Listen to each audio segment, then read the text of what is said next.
Hey everybody, this is the Van Show, and today we're talking to my friend Roxy Monroe. Hi guys. Yay. Hello. How you doing? Oh, I'm doing fine. I like that little saunter there, a little sachet. Hello. Yes. Very nice. Where are you from? Well, would you believe I was born in Texas? Really? I have bragging rights to be a Texan. I was born in Mineral Wells, Texas. Whoa. But I only stayed till I was like a little baby. But I got bragging rights to be a Texan. There you go.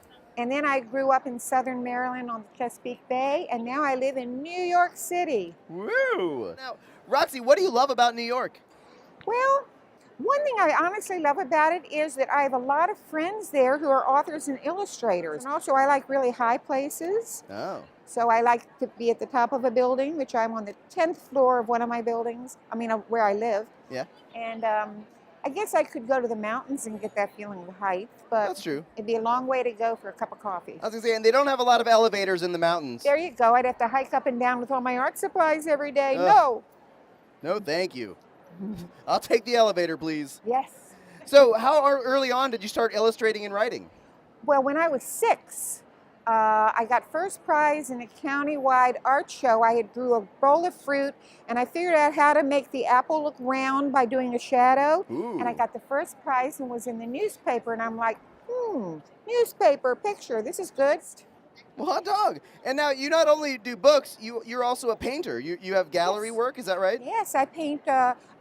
For some weird reason, even though I grew up in the country, I like painting buildings. I like architecture. Maybe that's why I live in New York. Yeah. I like all those patterns and windows and the angles.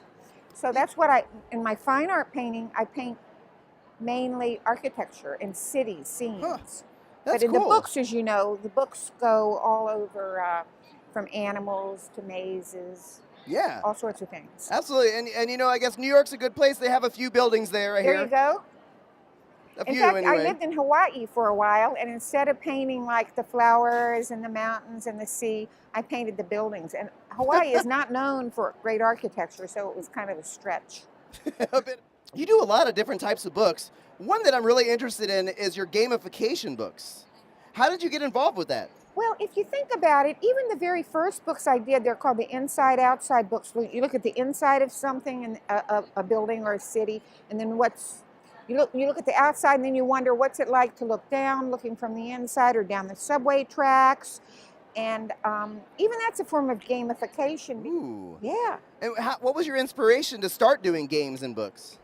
Well, first of all, I'm a nonfiction author. Okay. And what that means is I'm bad at making up stories.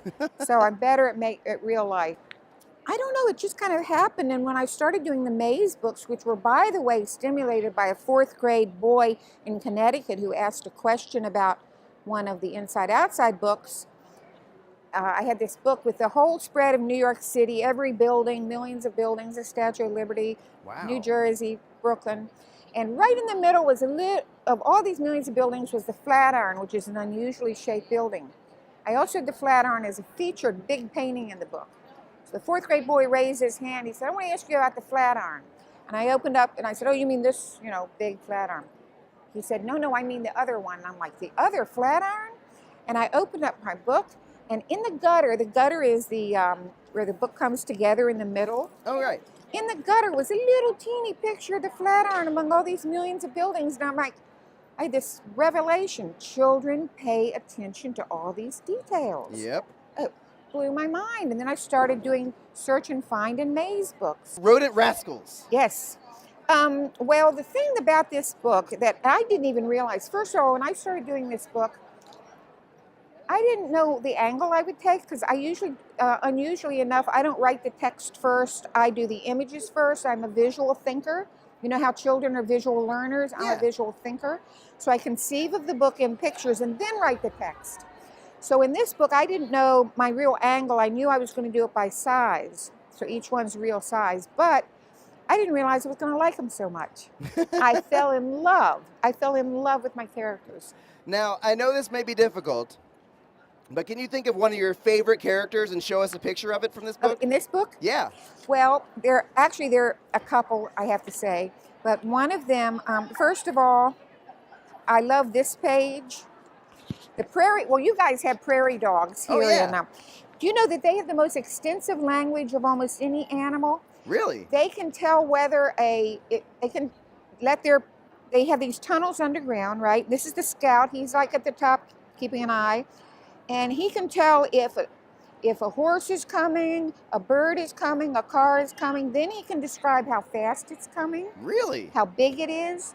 And he can do all that with different barks and language. He has a very extensive, so he's one of my favorites.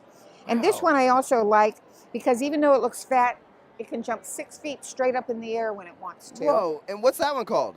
This is a this is a chinchilla. Soft. And the other one that I'm crazy about is the hero rat, this guy.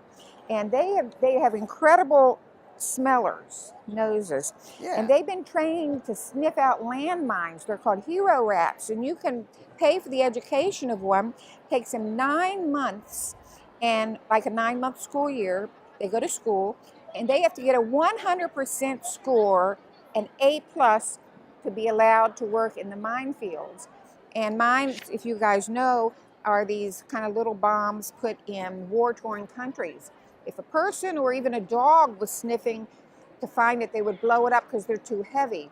But the hero rat is light enough that he could sniff it out and won't blow it up.